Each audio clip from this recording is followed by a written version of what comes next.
City, pinakarespetado sa news and current affairs. Basta balita at musika, ibandera mo. 107.1 Radyo Bandera, Olongapo. Basta radyo, ibandera mo. Basta Radyo Ibandera mo! Hey, good evening everybody! Kamusta? May kaguluhan pa ba? Sa Senado? The harbinger of kaguluhan are our own senators. Ang kulit eh, no? Yeah. I'm not saying it's final, pero yun ang haka-haka ng mga, may mga conspiracy theory na, well, mahirap kasi magsalita ng pinal. Hindi ko po sinasabing pinal, ha? Base lang to sa mga napanood ko sa balita, sa mga news that's circulating. O, parang ano daw eh, sabi, may nagsabi pa nga na, ano lang yun eh, diversionary tactics eh. O, nasaan na ngayon si Stone Cold Steve Austin? Wala na, di ba? Nakaalis na. Ay, wala naman akong inaano na eto dapat mangyari, ganito dapat mangyari. Malalaki na sila, mga senador sila eh. Alam na nila dapat nilang gawin. Basta sinasabi ko lang, nakakaawa si Juan de la Cruz na ginagawang moro-moro yung ating Senado, ginagawang alam mo yun, obvious na ano eh. Ang pinoprotektahan, ang nauuna is self-interest. Tama. Yeah. Pansariling interes, pansariling kapakanan ang nauuna. Halatang-halata naman, kitang-kita. Kung ano yung ikakapakinabang, mananatili sa power or hindi malalagay sa hindi madi-disadvantage ng mga nakapwesto na tong lekat na to, yun ang priority. Oo, hindi ang katotohanan para sa bayan, hindi yung ikabubuti ng bayan. Kawawang Juan de la Cruz, mio my. Kumandidato kaya ako, no? Parang gusto ko na tuloy kumandidato sa pinaggagawa nila eh. Ako honestly, I hate politics. Tama, totoo. I hate politics. I don't like it. It's, lalo na sa Pilipinas, it's dirty. Ayoko ng politics. Kaya lang, ito totoo to ha, hindi to joke ha. Minsan parang, di ba sabi nga nila, if you want for change to happen, be the change that you wanna be. Di ba? Be the change that you wanna be. Kaya minsan napapaisip tuloy ako ano kaya kung mandidato kaya ako, no? Siguro baka naman may magawa ako, no, na kahit papaano may mabago sa mga kung ano yung gawin mong kasi yan ang maganda eh kung tatakbo ka, kung kakandidato ka, gawin mong inspirasyon yung mga bagay na nasusuka ka. Gawin mong inspirasyon na mawawala yan, magagawan mo ng paraan, hindi na mauulit yung mga taong dumadanas ng injustice, ng na-disadvantage yung Juan de la Cruz, gawan mo ng paraan. Di ba? Madaling gawan ng paraan. I know, hindi, better said than done. Easier said than done pala, hindi better. Easier said than done. Madaling sabihin. Pero at least, mas may magagawa ka kung you're in position, you're in power. Yan yung nakalimutan ng mga nakapwesto na ngayon. Nakalimutan na nila nung una, nangako sila, gagawin nila lahat ng magagawa nila para sa ikabubuti ng bayan, sa ikabubuti ni Juan de la Cruz, nung nasa posisyon na sila, in power, nalango na, ginawa na ang lahat para manatiling nasa power kahit marumi, ginawa na lahat ng magagawa para magproteksyonan. Siyempre, power nga eh, di ba? Nalango sa power eh. Yan. So, yeah, I'm lamenting on that na parang siguro pag, I don't know. But really, yeah, I hate politics. Kita nyo naman, di ba? Kaya ito, nakikita nyo. It really is dirty. Ay, nako. Okay, pero anyways, yun na nga. Ang pinaka-essence nito, all in all, ang talo si Juan de la Cruz, no? Ang bayan nating Pilipinas. Ang talo. Di ba, isipin mo, di ba, ang dami nang naghihirap na Pilipino, meron tayong energy crisis, meron tayong mga nagaganap. Imbis na solid yung Senado, solid yung Kongreso, solid yung mga mambabatas, solid yung nasa legislation, solid lahat na gumagawa ng paraan para sa paghihirap na dinaranas ng Juan de la Cruz ng bayan, wala. Busy sa kaguluhan kuno. Busy sa pagpapanatili of themselves in power. Busy sa pansariling interes, pansariling kapakanan. Busy. busy. So, anong mangyayari ngayon sa paghihirap na dinaranas ni Juan de la Cruz? Nakalimutan nyo na ba? May paghihirap tayong dinaranas Ang taas ng gasolina. Diba? May mga bagay na nagkukulang tayo sa supply. Maraming kababayan natin na nangangailangan na ng ayuda, gumagapang na. Oo, naranasan ko yan eh. Nagsikap lang ako sa buhay, naranasan ko yung halos gapang na sa hirap. Oh, mahirap pa rin ako. Hindi ko nung sinabing yumaman ako, hindi ako yumaman. Sa ngayon nga, ang pera ko sa wallet ko, ano lang, 600. Pagkakasyahin ko yung hanggang next sweldo pa. Galit na galit si misis ko eh. Tuyo na naman! Sabi ko sa kanya, at least this time, 50 pesos na tuyo. Kasi nung nakaraan, 20 pesos lang na tuyo.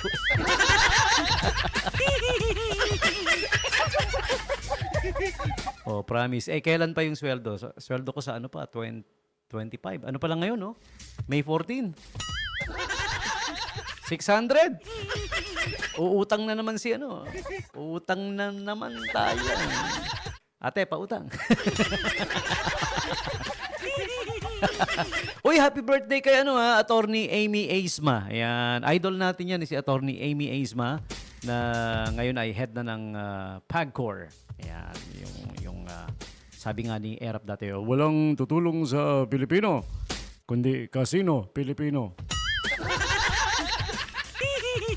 Si Ma'am Amy Aizma, naku, sayang, hindi ko kayang gayahin yung boses, babae. Isa yun sa mga talent natin eh. Nagbo-voice talent tayo, kaya kong gayahin yung mga boses, no? Pati si Kiko Maching. Diba? O i-relate na lang natin kay Kiko Maching. Ate Ami! Asan ang saging ko? Maching eh. Naghahanap ng saging. Maching. What I'm trying to say is happy birthday, Attorney Amy Aizma. Ha? I hope you're happy today dahil birthday mo. Yeah.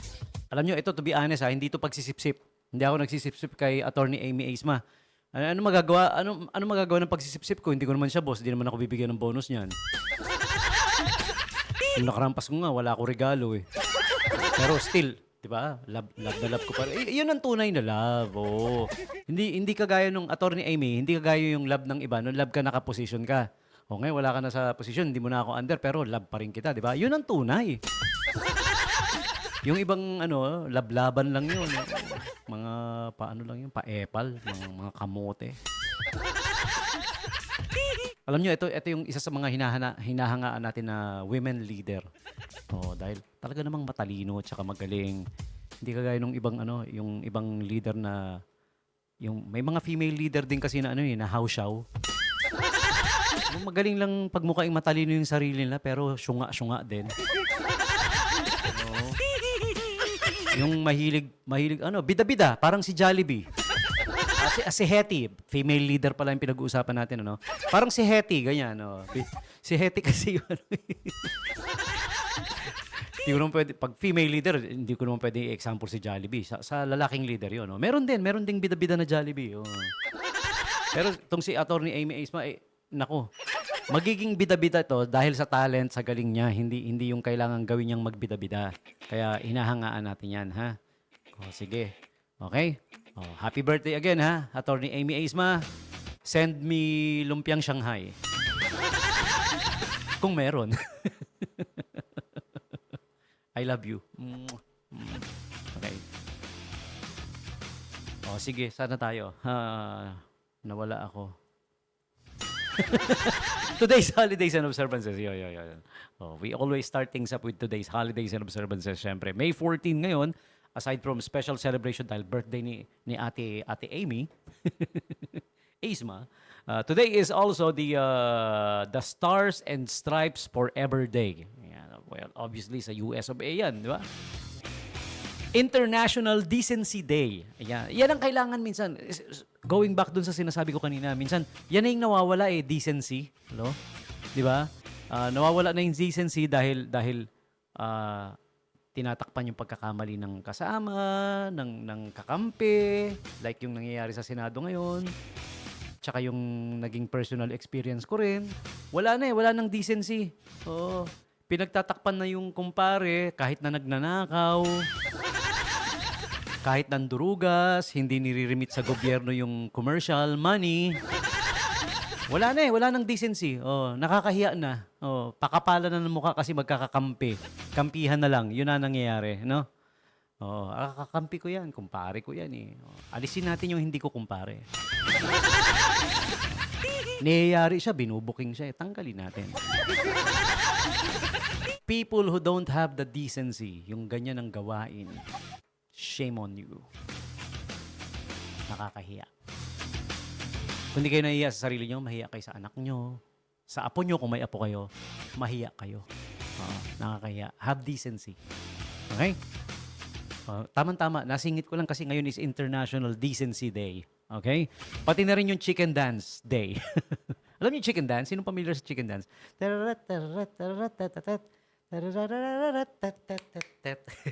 Yun yung chicken dance. Hindi ko alam kung paano yung steps pero yun. Madalas sa weddings yan ng mga American. Yung mga kano, parang yan ang national dance nila.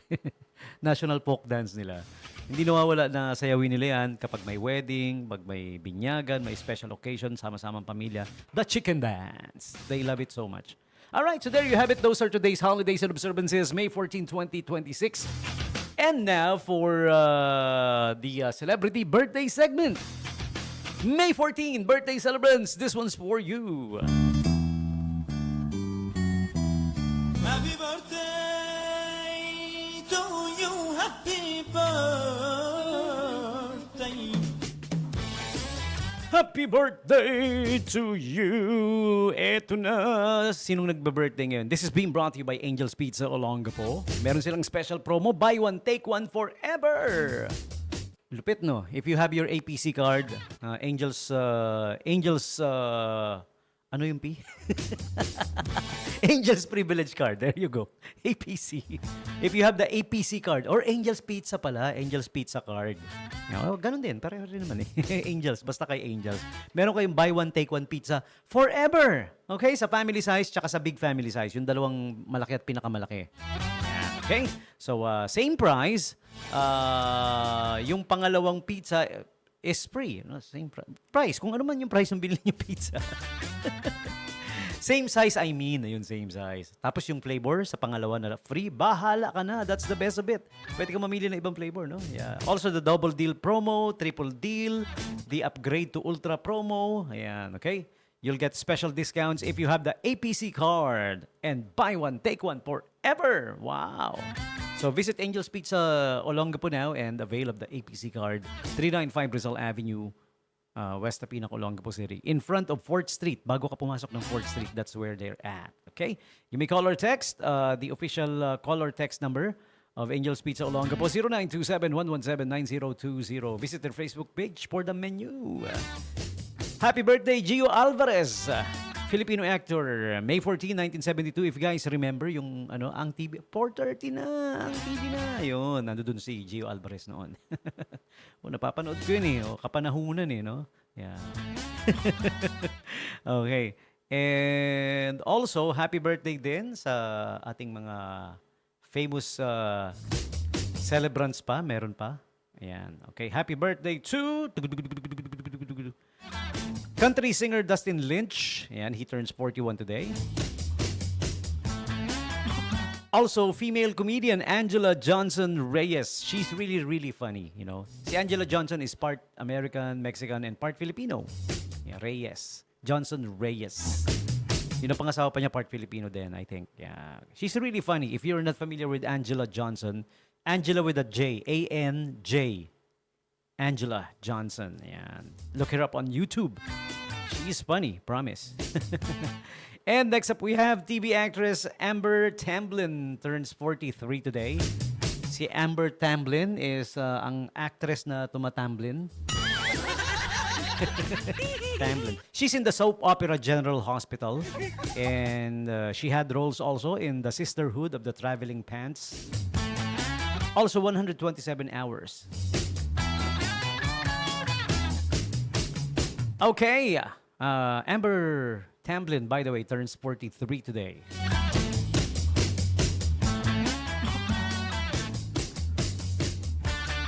Also, pop singer Da Young turns 27 today. She is a member of the girl group Cosmic Girls. Yan. Sikat na ano. Isa sa mga sikat na K-pop girl group. Alright, and moving on, Sofia Coppola, who is a movie and TV director, Sofia Coppola. And alam niyo na kung saan niya nakuha yung kanyang directing DNA. Of course, sa kanyang father, sa kanyang dad na si Francis Ford Coppola, legendary director. Alright?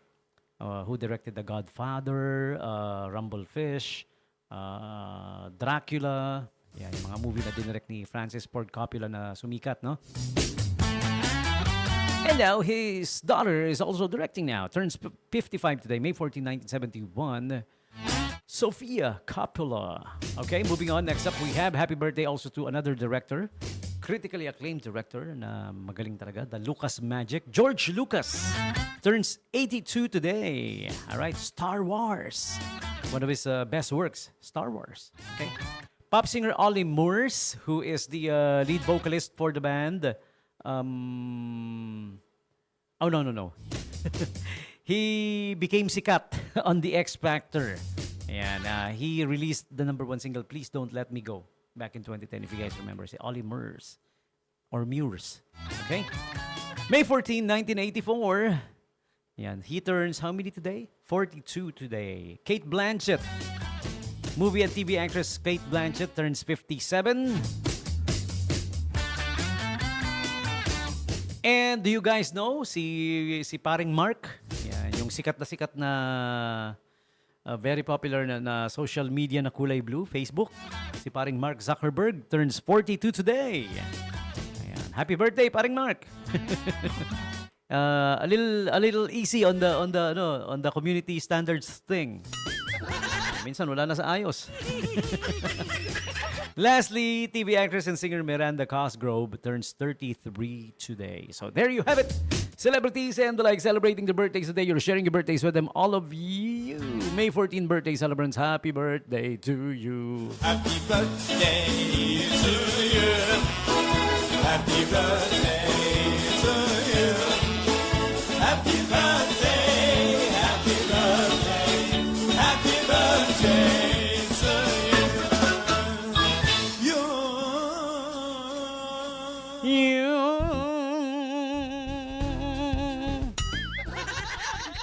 Your turn, guys. Tell me who's celebrating the birthdays today. All right, and let me take care of the birthday shout-outs for you guys. Okay, so for the meantime, I'm gonna play songs coming from today's birthday celebrants. All right, let's play the popular Ollie Murs song dahil birthday naman ni Ollie Murs today. Okay, yan si Ollie Murs. By the way, if you guys want to request for songs as well, you may call or text me up. Pati na rin birthday shoutouts. 0910-6909-501. And here's the popular song from him. This is called Dance With Me Tonight here on 107.1 News FM, Radyo Bandera, Olongapo. This is Bandera Night Jams with yours truly, DJ Tommy G. All right.